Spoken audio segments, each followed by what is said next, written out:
Hello everyone. Study at the 24 YouTube চেনেললৈ সকলোকে পুনৰবাৰ স্বাগতম জনাইছো। আজি আমি আলোচনা কৰিম টেন্সৰ বিষয়ে।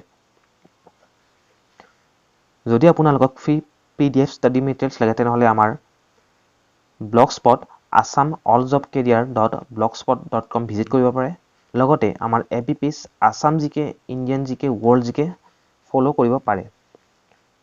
আমি ইতিপূৰ্বে প্ৰেজেন্ট টেন্সৰ প্ৰথম তিনিটা ভাগ present indefinite, present continuous, present পাৰফেক্টৰ বিষয়ে আমি ইতিমধ্যে আলোচনা কৰিছো। যদি আপোনালোকে এই ভিডিঅ'বোৰ চোৱা নাই তেনেহলে মই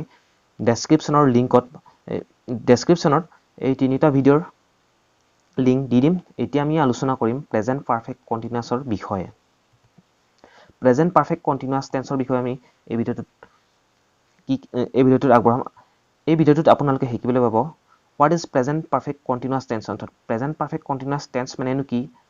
Sentence structure, বাক্যৰ গাঁথনি, its rules and uses, ইয়াৰ ব্যৱহাৰ আৰু ইয়াৰ নিয়মাৱলী আৰু ইয়াৰ ব্যৱহাৰ, লগতে আমি ইয়াৰ কেইটামান উদাহৰণ চাম। Present perfect continuous tense grammatical personৰ বিষয়ে আমি আগতে শিকি লওঁ। Present perfect continuous tense আমি first person singular number I ৰ লগত have been ব্যৱহাৰ কৰিম। ঠিক তেনেকৈ আমি ইয়াৰ first personৰ plural number we পাছত আমি have been ব্যৱহাৰ কৰিম। ঠিক তেনেকৈ second person singular numberত আৰু plural numberটো আমি you ব্যৱহাৰ কৰিম, তাৰ লগত have been ব্যৱহাৰ কৰিম। ঠিক তেনেকৈ third person singular number যেনে he, she, sita, ram, jodu, modu যিকোনো লগতে it আৰু uncount nounবোৰ আমি singular number third personত এবোৰ ব্যৱহাৰ কৰিম, have been ব্যৱহাৰ কৰিম। ঠিক তেনেকৈ they third person plural numberত ধৰা হয়। ইয়াতে I হৈছে মই, we, আমি, you, তুমি, সি, তেওঁ, সি, তাই, সীতা, ৰাম, যদুমধু ইত্যাদি they মানে হৈছে সিহঁত। এতিয়া আমি present perfect continuous tense মানে কি সেই বিষয়ে বুজো। The present perfect continuous tense shows that something started in the past and is continuing at the present time. অৰ্থাৎ present perfect continuous tense কোনো এটা কাৰ্য বা কাম বা ঘটনা পূৰ্বতে হয় বৰ্তমানলৈকে চলি থকা বুজায়। আমি প্ৰেজেন্ট পাৰফেক্ট কন্টিনিউয়াছত টেন্স পঢ়িলে আমি সঘনাই দেখা পোৱা দুটা ৱৰ্ড হৈছে since আৰু for। since আৰু for ইয়াত যথেষ্ট ব্যৱহাৰ কৰা হয়। অন্য অৰ্থত ক'বলৈ গ'লে since আৰু for নহলে আমি প্ৰেজেন্ট পাৰফেক্ট কন্টিনিউয়াছ টেন্সক আমি বাক্য লিখিব নোৱাৰো। since নিৰ্দিষ্ট সময় বুজাবলৈ বা point of time বুজাবলৈ আমি since ব্যৱহাৰ কৰো। যেনে since morning, since Monday, since 1950, since last night, etc. ঠিক তেনেকৈ for অনিৰ্দিষ্ট বা দীঘলীয়া সময় বুজাবলৈ বা period of time ক্ষেত্ৰত আমি for ব্যৱহাৰ কৰো। যেনে for the last 3 years, for more than 5 years, for 4 days, etc. এতিয়া হওক আমি প্ৰেজেন্ট পাৰফেক্ট কন্টিনিউয়াছ টেন্সৰ বাক্যৰ গাঁথনি সম্পৰ্কে জানি লওঁ।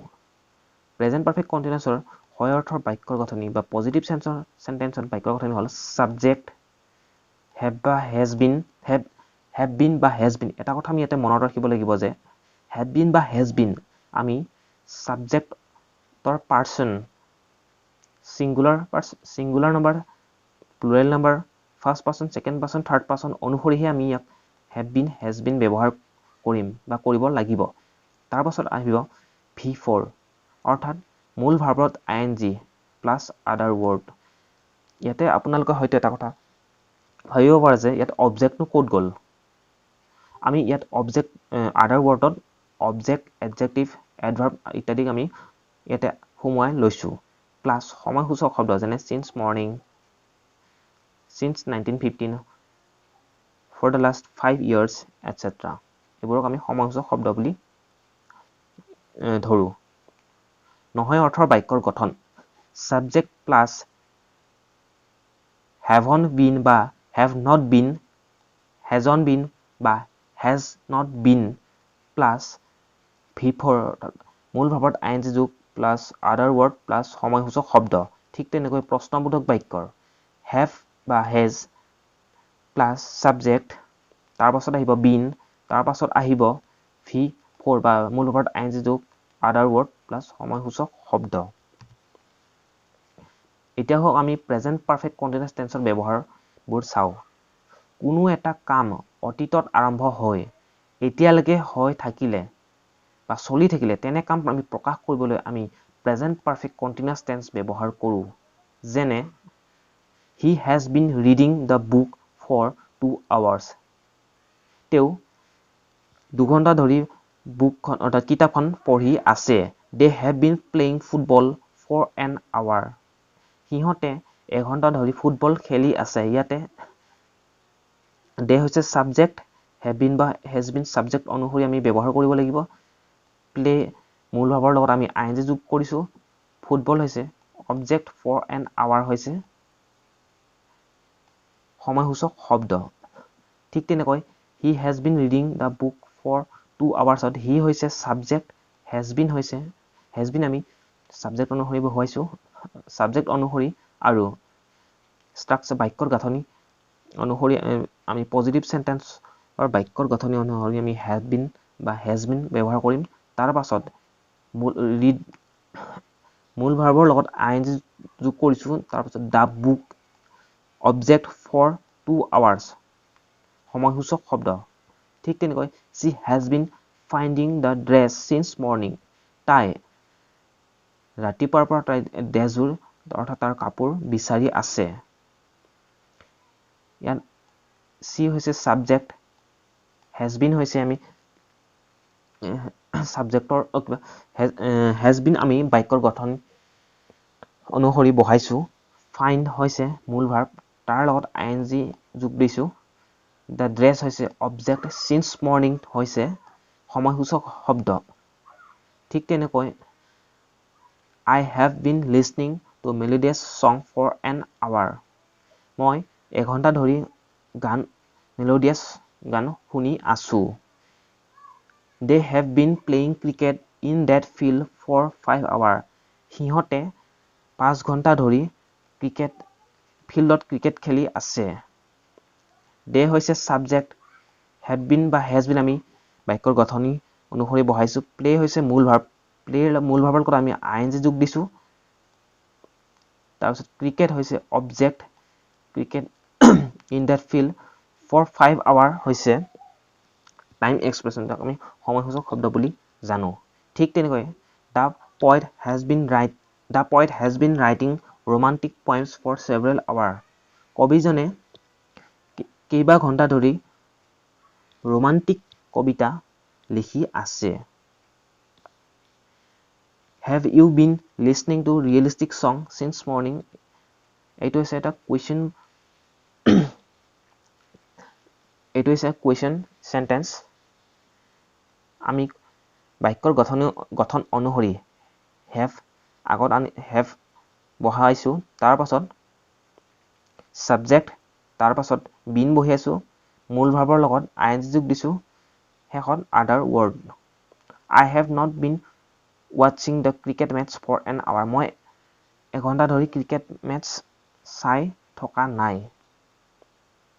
এইটো হৈছে নেগেটিভ সেন্টেন্স আমি subject I লগত have বহাইছো have ৰ লগত যেহেতু এটো নেগেটিভ সেন্টেন্স have ৰ লগত not বহাই been বহাইছো তাৰ watch মূল ভাৰ্বৰ লগত ing যোগ দিছো the cricket match object other word for an hour হৈছে টাইম এক্সপ্ৰেছন বা সময়সূচক শব্দ My mom has been cooking for 3 hours মোৰ মায়ে 3 ঘণ্টা ধৰি কুকিং কৰিছে বা খানা বনাই আছে My mom হৈছে এটা subject has been আমি বাক্যৰ গঠন অনুসৰি বহাইছো cook হৈছে মেইন ভাৰ্বৰ লগত আমি ing যোগ দিছো for 3 hours 3 ঘণ্টা ধৰি এইটো হৈছে সময়সূচক শব্দ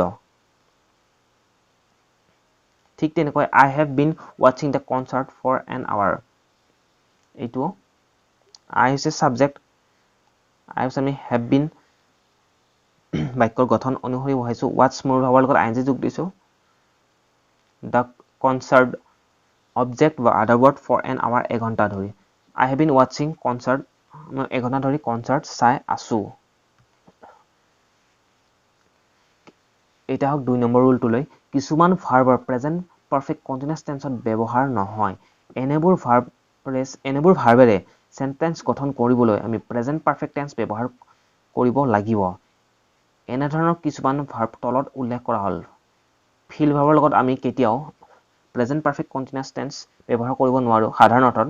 অৱশ্যে বিশেষ অৰ্থত আমি কিছুমান সেন্টেন্সৰ ক্ষেত্ৰত ব্যৱহাৰ কৰিব পাৰো। ঠিক তেনেকৈ থিং ভাৰ্বৰ লগত আমি থিংকিং অৰ্থাৎ ing যোগ দিব নোৱাৰো। হোপ ভাৰ্বৰ লগত আমি ing যোগ দিব নোৱাৰো, হপিং হ'ব নোৱাৰে।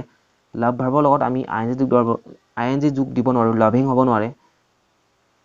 ঠিক তেনেকৈ নো, লাইকস, আন্ডাৰষ্টেণ্ড ইত্যাদি এনেবোৰ ভাৰ্বৰ লগত আমি সাধাৰণ অৰ্থত ing যোগ দিব নোৱাৰো।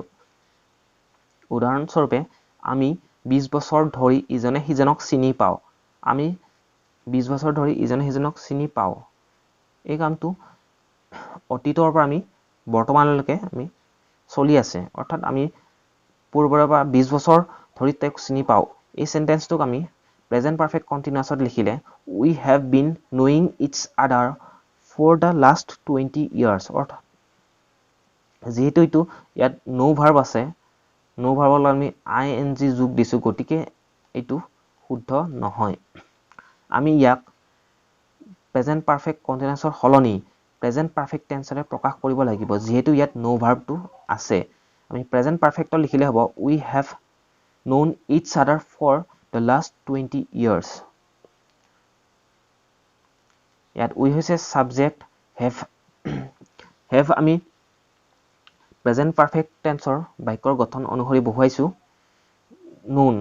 known হৈছে V3 অৰ্থাৎ ভাৰ্বৰ থাৰ্ড ফৰ্ম। ঠিক each other word for the last 20 years 20 বছৰ ধৰি। 20 বছৰ ধৰি আমি ইজনে সিজনক চিনি পাওঁ। যদি ভিডিঅ'টো ভাল পাইছে লাইক, শ্বেয়াৰ, কমেণ্ট আৰু ছাবস্ক্ৰাইব কৰিবলৈ নাপাহৰিব। ধন্যবাদ আজিলৈ।